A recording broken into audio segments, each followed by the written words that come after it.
So in this segment, I want us to talk about a few different things, right?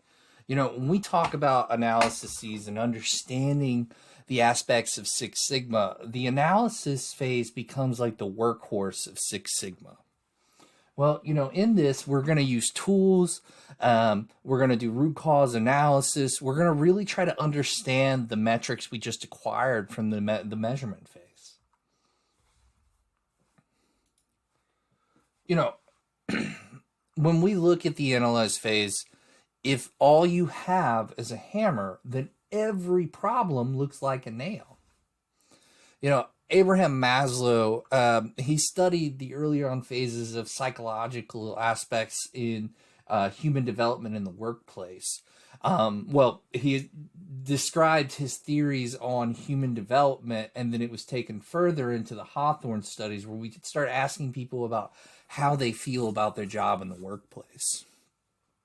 Here's the thing. Maslow's really famous because he created, essentially the Maslow's hierarchy of needs, which it states that every level will be a motivator until it's satisfied. So finding that physiological aspect, the safety and security, the loving and belongingness, the self-esteem, and self-actualization. And as we progress through the human development aspect of it, we start adhering to these things. Well, if we look at it from this example and we say, okay, this is our human safety mechanisms that we need to be productive and safe in an organization, or to feel worthy, or self-actualization. As leaders, if we can provide our team these aspects, maybe not love, but, maybe sense. I don't know. When we think about servant leader, we're talking about doing things for others, right? And looking at it from that aspect.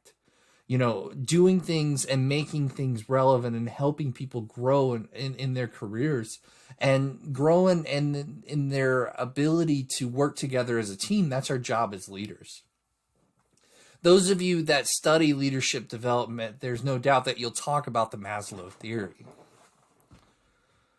Now, this brings to an excellent career field, and it's called an industrial psychologist. Right? And an industrial psychologist, they're going to be tied very similarly to Six Sigma, and I'm going to go into a relationship with it. In Lean Six Sigma, it's on the right side. We all start with the very top, where it talks about reducing waste, right? We reduce waste. We focus on process improvement, improving efficiency. The synergy with industrial psychology, or IO as we call it, is the continuous improvement in the human factors, especially when it comes to HR development and enhancing that employee engagement. Organizational psychology really focuses on, if we go down here, it focuses on behavior in the workplace, improving that work-life balance and enhancing productivity overall. Industrial psychologist is a great field for those of you that are like to analyze and understand human behavior. It has about a median salary range of somewhere between 80 to 165,000. It's a little bit over the board there. Really depends on where you go, what industries hire you, and what specific role you're actually there for. Is because although you're an industrial psychologist, a lot of times they'll double tap you with other responsibilities as well. So the analyze phase is kind of like looking at this and saying, hindsight is 20/20. And well, what do I mean by that? Our windshield is larger than our rear view mirror. We can use that rear view mirror of the data we collected, but overall we've got to press forward. And that's why our windshield is so much bigger than our rear view mirror. We're meant to focus ahead and not behind us. Now, Lean Six Sigma is not a perfect framework for leadership, but I'm going to give you a little bit of a glimpse into that. The overall aspect of Lean Six Sigma, the framework and the Six Sigma tools, is to be better and faster at what you do. Better in reference to quality, and faster is reducing the waste in an organization. That leads us to something that we call the Kotter leadership model, right? It was developed by John Kotter and widely is recognized framework for organizational change management. I've seen this a lot in higher education, but I've slowly started to adapt it in my career as a continuous improvement consultant and bringing that leadership aspect and framework into it. It's a good approach to management because you give people a little bit of a leadership experience and a framework to work off of that maybe not have had much leadership experience or think that micromanaging is a form of great leadership, and it's not. At the end of the day, micromanagement hinders people's performance because they're afraid to speak up. They're afraid to ask questions. If you're that leader that is very intense and doesn't get a whole lot of feedback from your team, you might want to take it in, and why. The Kotter model consists of 8 stages designed to guide leaders through the process of effectively implementing change within an organization. Number 1, we're going to create a sense of urgency. This first step revolves around creating a compelling reason for change and, communicating it throughout the organization. We'll talk about data and how we use graphs instead of tables to show things, because that graph, that picture, that visual aspect is going to give us a better approach to creating a sense of urgency. When we talk about the metrics involved with Lean Six Sigma, creating that sense of urgency with DPMO is essential. Next, we're going to talk about building a coalition, a strong and influential team. The coalition, it should be consisting of individuals with diverse skills, expertise, and positions within the organization. Now, creating building that coalition is not going to come together unless you form a vision. And when you form a vision, that vision's a very clear, distinct guide for outlining the desired state of the organization. You'll hear me talk about future state and current state value stream maps. Here's where we can develop a vision is, hey, this is where I want to go, and showing that value stream map. More on that later. But essentially, the vision serves as a roadmap for navigating the complexities of your project or change initiative.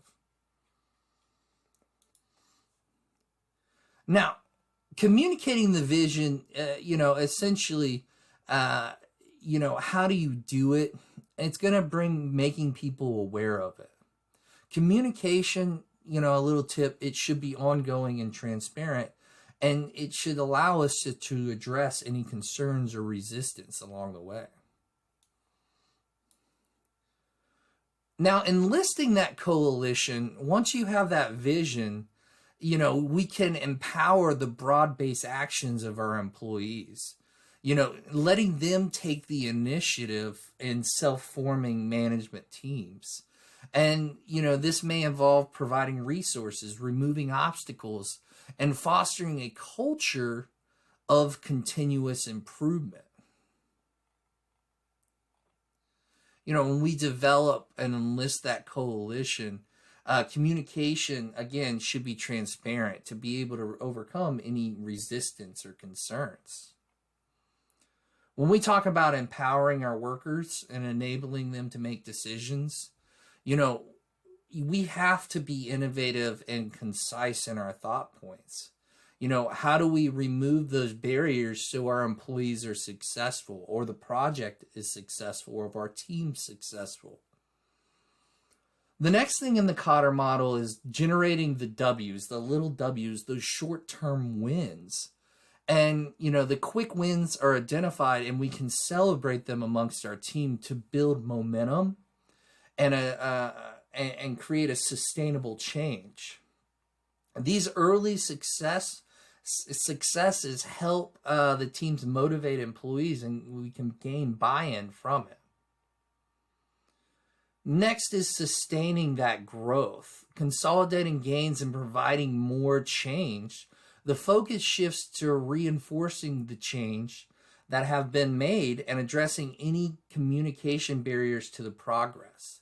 This stage usually involves evaluating the effectiveness of a project or program and cultivating it to create an effectiveness to change the plan as needed.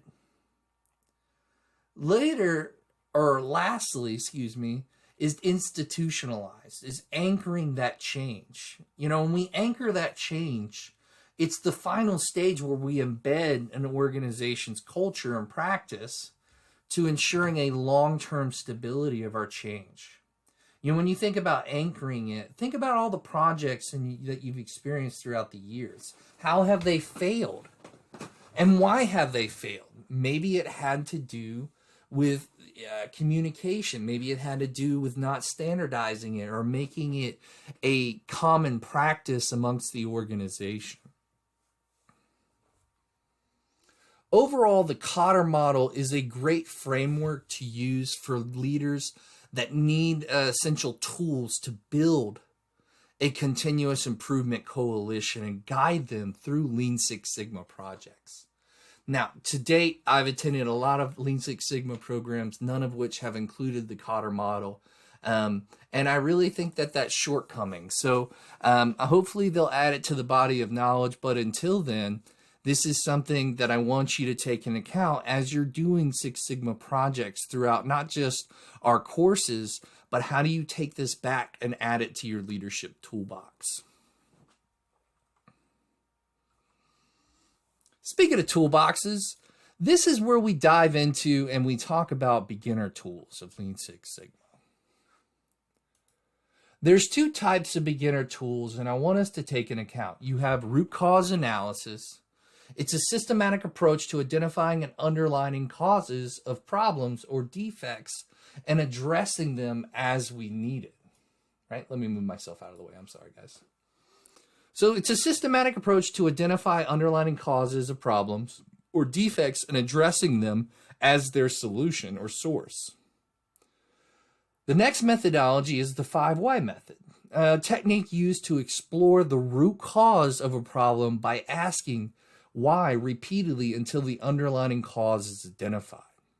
I'll go into these a little bit more, but essentially your root cause analysis we can call a fishbone. Right?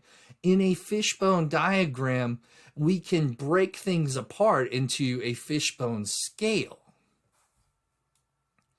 When we think about this fishbone scale, right, we have essentially, where we don't really know where to go with our cause and problem. Well, we can throw a fishbone diagram on the board to do a cause and effect type issue. When we look at that, here's the cause, and here is the overall effect. So cause and effect. The root cause analysis becomes essentially that workhorse of Lean Six Sigma because you can use it to really empower and drive continuous improvement efforts.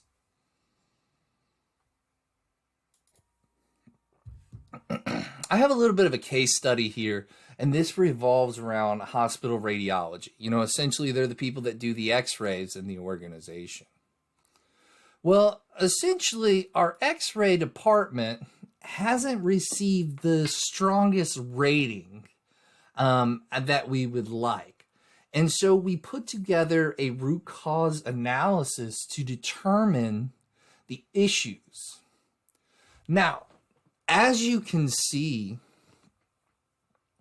as you're writing through it, we've broken up the issues into what we call subcategories, right? In leadership, we need to code things, and this is a way we can code things.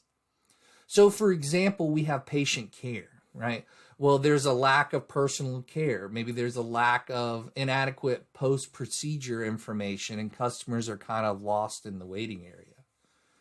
When we do wait times, right, inefficient scheduling or longer waiting times than has been anticipated. When we talk about it from a facility aspect, Customers are complaining about uncomfortable waiting area. If you're going to have them sitting out there for hours, you might as well have them sitting out there on the best benches, or maybe not the best, but we're talking about comfortability. Waiting's a part of the process. Then we need to make sure that our customers are comfortable. They also mentioned outdated equipment in the hospital. The water fountain was out of service. These are type of things that can go in this type of dialogue. When we look over here to the bottom left one, we talk about communication, lack of clarity, unfriendly staff, right? Just because your people are so focused on their job, their job at the end of the day is taking care of people, and people need to feel valued, no matter if they're the customer or the employee. And you're going to see a lot of change when people feel valued, when you start asking them questions. The next thing is the service quality. Now, the time of this recording, my father-in-law is battling stage 4 bladder cancer. He's a Marine, 32 years, a real badass. And I've noticed that his department is misdiagnosing things, or, they say it's a part of cancer and it's not. And it's really a sad thing when you think about the quality that actually is in our healthcare systems today. We train doctors and nurses, but we don't train them to work efficiently. And oftentimes, who receives the back end of that? Well, it's the customer, which in this scenario, the customer is our people that come to our hospital.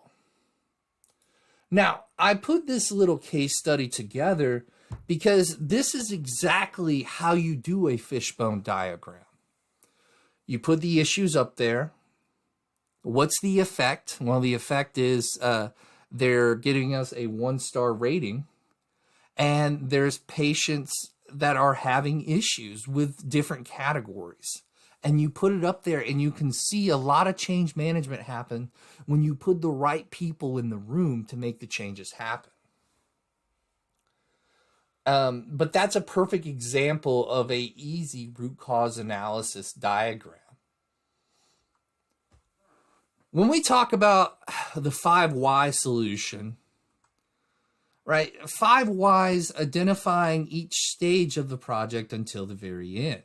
Right? Then we find the root cause of it.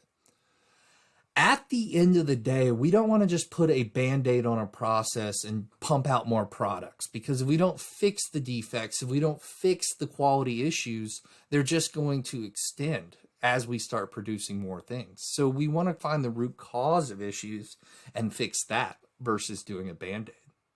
So in this scenario, it says, if we look at the far left, it says, the machine stopped, right? Well, the machine stopped. Why? Well, it was overloaded and tripped out. Second phase is, why was it overloaded? Well, it's insufficient oil on the shaft. Third phase, why is there insufficient oil? Oil pump is efficient. Why is the pump not efficient? Well, the pump drive shaft is broken or worn down. Why is the shaft worn down? Well, the oil filter blocked with swarf. So there was stuff that built up on the product or the drill, and there wasn't preventative maintenance done on this. If we look at another example here, a hydraulic fluid leak. Well, what happened? A large volume of a hydraulic fluid leaked from a forklift. Well, why did it leak? Well, a hydraulic hose burst. Well, why did the oil burst or the hose burst? We used the wrong hydraulic fluid and it deteriorated the hose. Why? The mechanic was not aware of which fluid to use. Why? Because there is no maintenance manual or no written guideline of procedures to create that. Overall, these two aspects, both the root cause analysis and the 5 whys, are beginning phases, steps that everybody should be fluent in. Because if we can teach them how to solve problems themselves and code things, that's going to save our job a lot more time as leaders when we dig through the data that they're collecting. Now, a few quick tips. Number one, dive deep.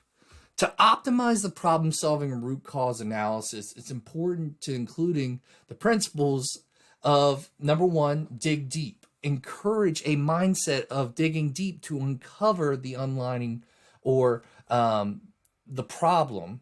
Emphasize the importance of going beyond the service level. Avoid making assumptions. The old phrase, assumptions make an ass of you and me. There's no better issue of communicational breakdown than avoiding assumptions, right? When we make assumptions, we want to make sure that we rely on our team members to base their analysis on facts, data, rather than making assumptions. Maybe we want to encourage them to challenge their own assumptions and the assumptions of others by, finding an objective and concrete evidence to support their conclusion. The last thing, maybe I joke around about this, but my time in the service, we always talked about being flexible in your approach, and we would always say Semper Gumby, because at the end of the day, service members are thrown around with lack of communication, lack of follow-up, and sometimes they're often given ambiguous tasks that don't have clear, defined definitions of done, right? You're talking about giving that flexibility and approach to problems. As you transition, or some of you may be transitioning out of the military, it goes beyond black and white thinking. In industry, we have to be creative to instill a change management philosophy.